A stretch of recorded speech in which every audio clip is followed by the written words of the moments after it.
sad, and especially unfortunate because the victim is one so young. I assume this is for the Arl's son, the young abomination, yes? There is something that can be done, though it is not a simple matter to accomplish by any means. There is a connection between the child and the demon, one which can be followed to the demon's true form within the Fade.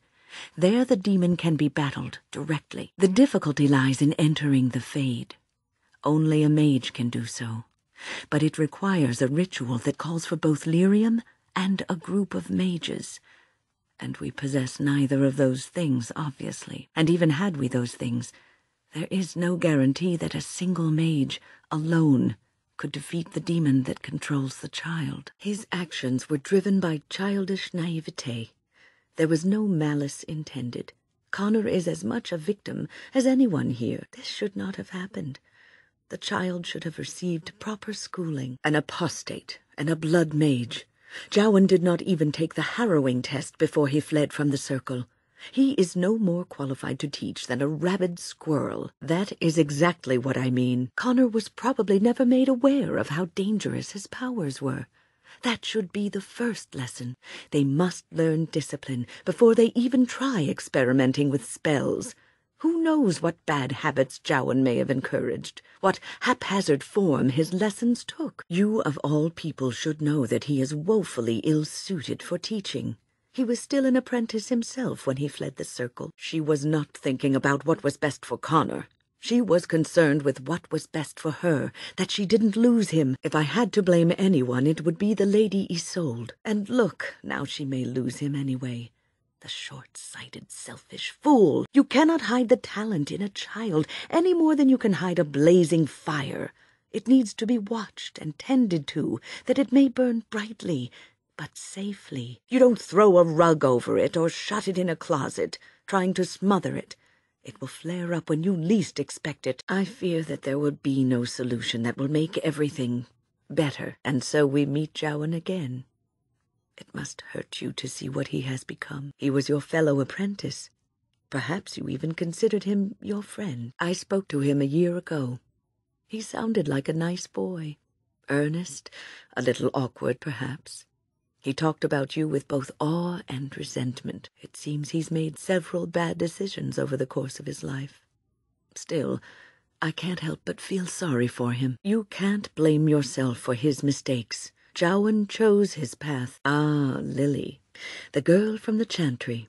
Vows made to a faithless organization are hardly a match for young love, are they? It's difficult sometimes to see people stumble and fall, wanting to pick them up, knowing you can't. You just have to live with that, don't you? I can stop thinking about my past and look forward to the future. Thank you, my friend. You will always have my gratitude. It's not a demon that requires controlling. Really, you need not fear it. I promise I'll be careful. And thank you. Your concern is touching. Things are coming to a head fairly quickly, aren't they? Are you ready? The last Grey Wardens in Ferelden. So much is expected from you. It hardly seems fair, either to you or to Alistair. I'm not talking just about Loghain, but about the Blight, the archdemon. You will have to face him. I look at you sometimes, and you are so young. You face death every day. You know you are unlikely to live long. Does it frighten you? It's only natural. To tell the truth, I do not know if I could do what you do. The first blight in 400 years, and here you are, the fulcrum on which it all turns. Whatever happens, you will become legend. And if we should prevail, even if you die, you will live on in the memories of those you sacrificed everything for. And perhaps one day they will forget, but it will not erase what you did. Every new day that they see will be because of you, and nothing in this world will ever make that untrue. No, a quiet death is not for you.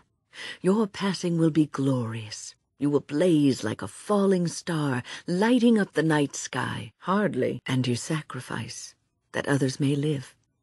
Yes, a Grey Warden through and through. Selfless to the last, devoted to those you protect. I am honored to have served with you, and perhaps you will receive those if you survive. But you will find that taking joy in what you do is the best reward of all. I see you've kept your sense of humor through all this. It will serve you well in the coming days. You're quite taken with each other, aren't you? It's hard not to notice the doe-eyed looks he gives you, especially when he thinks no one's watching. It's almost too sweet for my tastes, and I'm an old lady who should be making lace hearts and fuzzy blankets with animal motifs. I've seen the way she looks at you, the familiarity with which you speak, how she always finds a way to place herself next to you. I almost wish I didn't. Half of us aren't getting any sleep, the way you two carry on all night. Well, she's hardly discreet. The way she looks at you, it's as though she's completely forgotten there's anything of you above the waist. No, I won't be making socks with pom-poms for you any time soon. But that's hardly my point. I've noticed your blossoming relationship, and I wanted to ask you where you thought it was going. Alistair is a fine lad, skilled in battle, but quite inexperienced when it comes to affairs of the heart. I would hate to see him get hurt. Not intentionally, no. But there is great potential for tragedy here, for one or both of you. You are both Grey Wardens, and he is the son of a king. You have responsibilities which supersede your personal desires. That may be true, but he is still a Grey Warden. Love is ultimately selfish. It demands that one be devoted to a single person who may fully occupy one's mind and heart to the exclusion of all else. A Grey Warden cannot afford to be selfish. You may be forced to make a choice between saving your love and saving everyone else. And then what would you do? You may have to save one or both of you unnecessary anguish later on. I am worried about you both. There is great potential for tragedy here. Leliana is a remarkable girl, sincere and guileless, and she has opened her heart to you. I would not like to see her hurt. It seems he only ever has one thing on his mind. I question the wisdom of a Grey Warden being involved in such an affair. She is a cunning woman, a Maleficar. She will use you for her own ends. Nothing is certain. Not in these times. You cannot take anything for granted. I want you to be aware of this. I apologize if I've offended. I was just trying to point out why this affair may be a bad idea. I am just trying to minimize the suffering that may come to either of you. I have given my advice.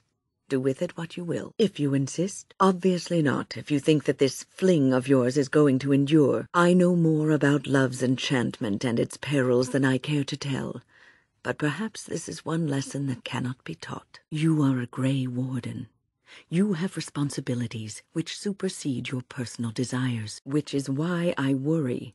You are a Grey Warden. You have responsibilities, and I fear you will neglect them. I am telling you what I see and what my instincts tell me. And even if the feelings you share are genuine, this affair may not be the best thing for either of you. Everyone has responsibility. As a Grey Warden, you have more than most. If talk about responsibilities bothers you, then you are too much of a child to be in any sort of intimate relationship. But you are a Grey Warden. The title is not a coat that you cast aside at the end of the day. It should inform your every action, your every decision. The way you are acting now, it is not fitting of a Grey Warden. That's kind of you, I suppose. Anyway, sweet maker. Is a little decorum too much to ask? Moving along now. I have watched you for a time, and perhaps I was wrong. There seems to be something special between the two of you. He seems less guarded when in your company, allows himself to relax, and he seems genuinely happy. I think I was too harsh in my judgment before, and I am sorry. What you have may not last forever. Death and duty may part you, but love's worthiness is not diminished because of that. I should have seen this before. Instead, you learn to cherish every precious moment that you spend together, knowing that it may be the last. And for those of us watching, well, it brings warmth to these old bones to know that something so beautiful can be found in the midst of chaos and strife. I think she feels she's truly found her place with you, that after all her wanderings, she's finally home. His demeanor changes when he's with you. There is a tenderness to his gaze I'd never seen till now. Perhaps he just allowed you to see it. It doesn't happen often, but I see her smile to herself sometimes when she watches you. I will never be able to repay you for what you've done for me. I wasn't obsessing. It was you who asked me if I had any regrets. Still, it's a good thing you decided to seek Aneurin out. Finding Aneurin allowed me to bring that chapter of my life to a close. I feel free. A great weight has been lifted off my heart. This moment, it feels like the moment before the sunrise, when all the world is still, holding its breath, waiting for first light. That is some consolation, at least. Just remember to be wary. I see. You're not the first person to have said that, believe me. I was once just as angry at everything as you were. Well, I was. Dreadfully morose. Surly. Anyway, where was I? Ah, yes, the chapel. Perhaps you should put your cleverness to better use and find a way to help Connor. Humor an old lady, will you? I thought I hoped you would care enough to... Never mind, it doesn't matter now. Well, thank you for your kindness, my dear. It certainly warms these rickety old bones. I suppose I must be. Maker, forgive me. I failed them all. They died, and I did not stop it. Death. Can you not see it? It's all around us. Why was I spared? If not to help them, what use is my life? Now that I have failed in the task that was given me, leave me to my grief. I shall bury their bones, scatter their ashes to the four winds, and mourn their passing till I too am dead. Your blatant disregard for the souls of the dead strikes me as being utterly inappropriate. I do not know what you are trying to tell me. Why must you make this more painful? And where were you when this happened? I trusted you as an ally, and you were nowhere to be found. I do not know what this will accomplish, but I will do this, if it will satisfy you. What sort of proof? We were entering into the tower, and then I remember that there was all this death about me. There was no sign of you, none at all. It was just me, and all this. I don't remember anything of them dying. I just know they are dead. Why? Why wouldn't I remember them dying? Something in your speech rings true, but it feels as though my mind is clouded over. Perhaps some time away from this place will help me think clearly. Don't leave us, Wynne. We don't want to be alone. Holy Maker, stay away, foul creature. Stay, Wynne.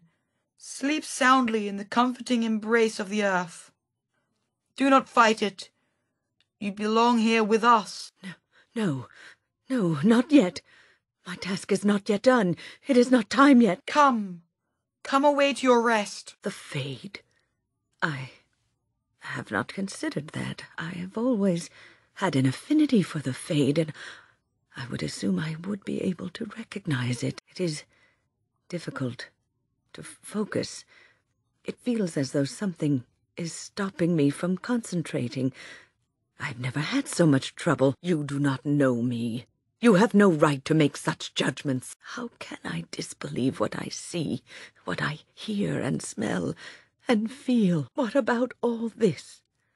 How can you say that when you are faced with this? Here we are. I'm somewhat amazed at myself for having kept it in place this long. It made me very weary at times. But I had to stay strong to keep us safe, be prepared for anything. I do not know what manner of beasts lurk beyond this barrier. All right. Be on your guard. I suppose it would be prudent to take some time to plan our strategy. Are you ready yet? I must say, you seem very familiar to me. Did I not see you at Ostagar? I saw you in the camp with Duncan and some other men. Grey Wardens.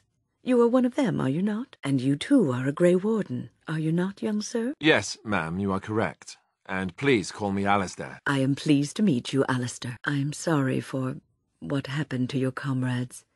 It was terrible to behold. Loghain turned his back on the king and the wardens. He is a strategist, and must have known the Darkspawn would overcome them. All those lives lost. And Uldred was there.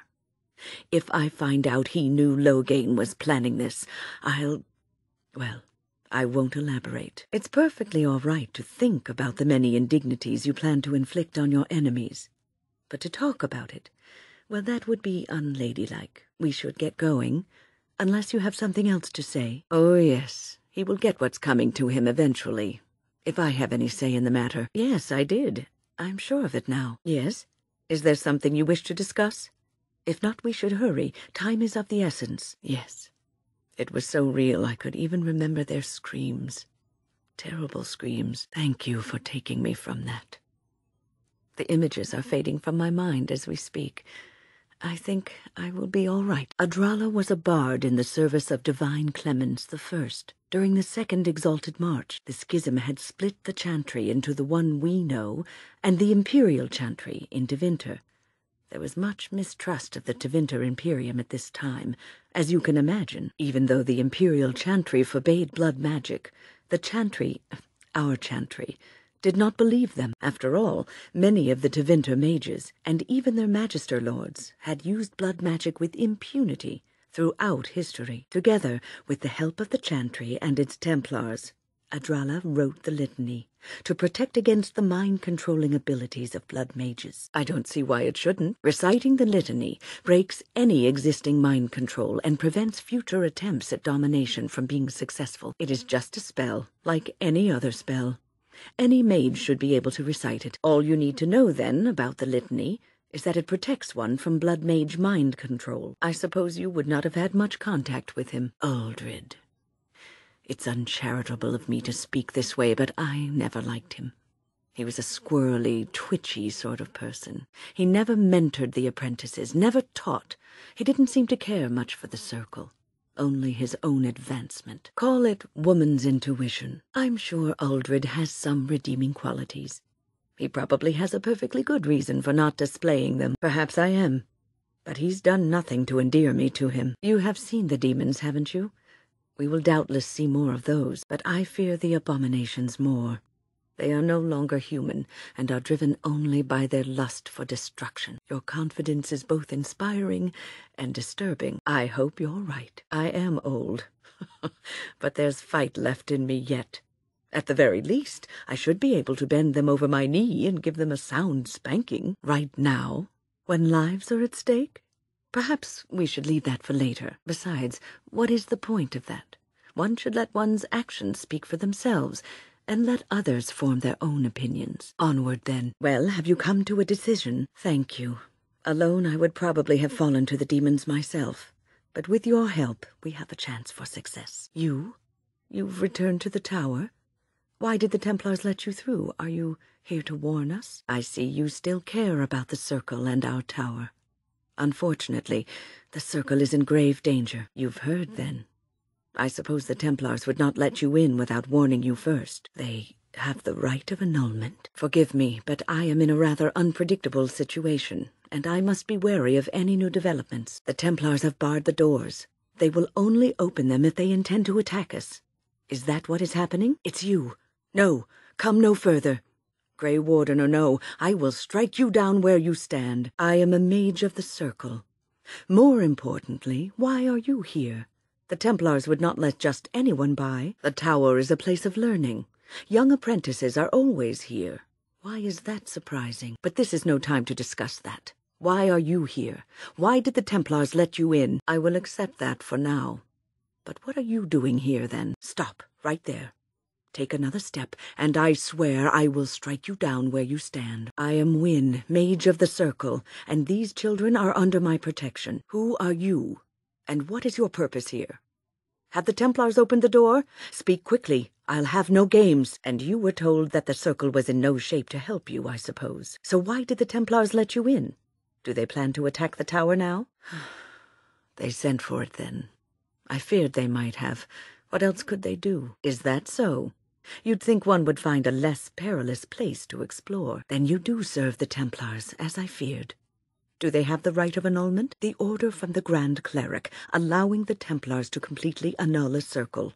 Do they have it? So Gregor thinks the circle is beyond hope. He probably assumes we are all dead. They abandoned us to our fate.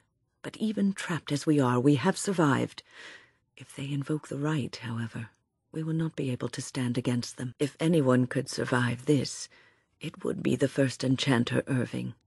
It was he who told me to look after the children. It's a long story. If you are here to kill abominations, let me help you. Ah, a long story. It all started when I returned from Ostagar.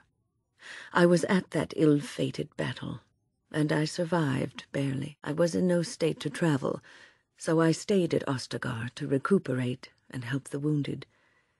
Uldred, on the other hand, left for the tower almost immediately. When I finally returned here, I found that Uldred had all but convinced the Circle to join Loghain, the man who nearly destroyed us all. I cannot fault the Circle, though. Uldred had a persuasive argument, and how could they have known what happened in Ostagar? That is my suspicion. Uldred always wanted power. Perhaps Loghain promised Uldred the position of First Enchanter once they had dealt with the Blight. The alliance with Loghain would have been to the Circle's advantage. According to Uldred, once Loghain was in power, he would order the Chantry to give us more freedom. Well, I told First Enchanter Irving what happened at Ostagar, explaining why it was unwise to ally with Loghain. Well, I told the First Enchanter Irving what Loghain did on the battlefield. I revealed him for the traitorous bastard he is. Irving said he would take care of it. He called a meeting to confront Uldred. But something must have gone wrong. I emerged from my quarters when I heard the screams. They were coming from the meeting room, and it wasn't long before I saw the first abomination running down a mage. It deteriorated quickly then. I found Petra first, and we were trying to fight our way to the meeting room to help, but we came across Irving. He was fighting a terrifying abomination, and he told me to get as many as I could to safety. I had to obey. That was the last time I saw Irving. I refused to believe it. If anyone could survive this, it is he. I don't know what became of Uldred, but I am certain all this is his doing. I will not lose the Circle to one man's pride and stupidity. I tried to help the children get out, but the doors were locked. No one responded when I called for help. What else was I supposed to do? I erected a barrier over the door leading to the rest of the tower, so nothing from inside could attack the children. You will not be able to enter the tower as long as the barrier holds, but I will dispel it if you join with me to save this Circle. Ah, excellent. I'll get 'em riled up with a few choice taunts, and then we'll whack 'em when you nix the barrier. What is this reckless behavior? Will you get us all killed? No. Maybe. Well, I suppose a berserk hammer-flinging dwarf would serve very well to distract our attackers. Exactly. This one has a good head on her. I say we keep her. Do not fear, my good lady. Our Grey Warden is very good at fending off attackers. Speaking from experience here. Yes. Even if we cannot eliminate all the demons and abominations, together we could lead the survivors out. Once Gregor sees that we have made the tower safe, I trust he will tell his men to back down. He is not unreasonable. Petra and Kinnan will watch them. If we slay all the fiends we encounter on our way, none will get by to threaten the children. You want us to assist this preachy schoolmistress to rescue these pathetic excuses for mages? They allow themselves to be corralled like cattle, mindless. Now their masters have chosen death for them, and I say, let them have it. I could be here had my mother not shielded me from the Templars, so I am to show sympathy. My mother often said that things are the way they are because they could not have been any other way. I always questioned this. Do what you wish. I care not. Do not patronize me. If that was so, why, I am sure I would have flung myself from the top of this tower years ago. I will allow neither mind nor body be subjugated in such a dehumanizing fashion, and that is made abundantly clear. Of course I am right. Save her. Save them all from this half-life. Your advisor is an apostate. You are more dangerous than I imagined, and you will enter this tower over my dead body. We will give you your wish, old woman. Have it your way. Look at how they live. Servants of the Chantry. They lack respect for themselves and their own power. Why should I respect them? Petra, Kinnan, look after the others. I will be back soon. Wynne, are you sure you're all right? You were so badly hurt earlier. Maybe I should come along. The others need your protection more. I will be all right. Stay here with them. Keep them safe and calm. If you are ready, Let us go end this. Your confidence is refreshing, though you should make sure it does not blind you to your weaknesses. When that happens, I usually lay about a young upstart with my staff. That gets the blood flowing and works the kinks out of these old joints. No, I know the tower, and I know what we face. And if the circle is indeed lost, and all the mages dead, I would see this for myself. Lives hang in the balance. There is only one possible course of action, but consider, if you must. True, we have little time. What? But I told you there are innocent mages still alive who have nothing to do with these demons and abominations. We can search the tower. I will only accept the circle's loss once I see that no one else lives. You would murder your fellow mages in cold blood. Why? You knew these people. Mages who are careless in their use of magic may turn into abominations. Something must have gone wrong. It must have, though I don't know for sure.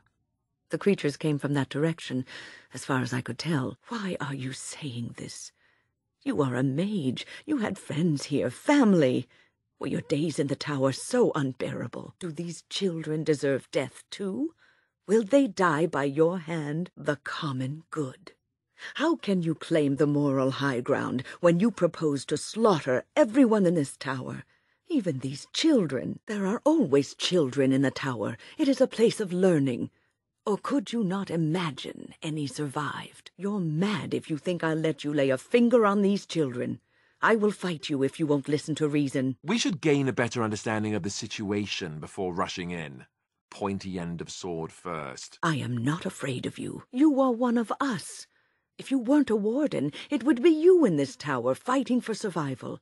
Don't turn your back on us now. If you insist on making war upon the circle, we have nothing more to discuss. It comes to blows, then. No, stop! You can't just attack her.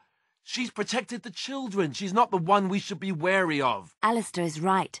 She seems to be a good person, and she knows this tower. I think she's a good person. There's a lot she could help us with. You're saying she's trying to fool us? I suppose that's possible.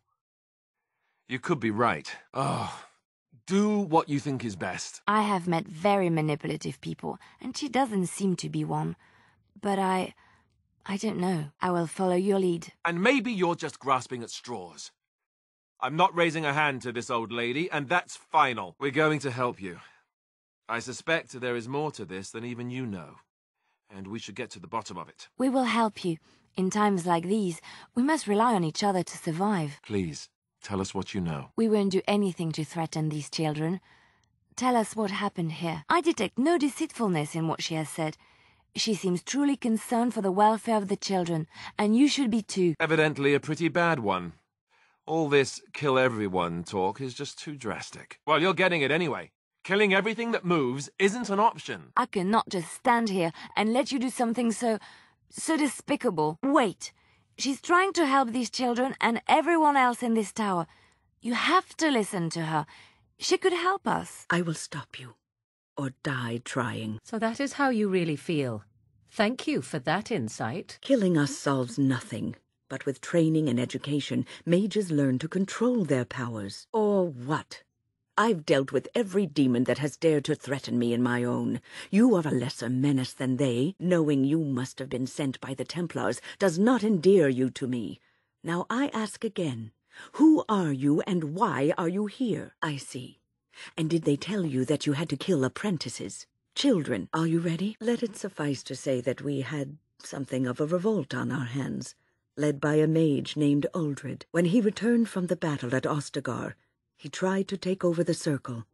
As you can see, it didn't work out as he had planned. I do not know. A little. If I hadn't said anything, perhaps we would not be here now. But they needed to know the truth about Loghain. What is done is done. Let us see if we can put things right. Abominations can be defeated and killed. The circle is not lost.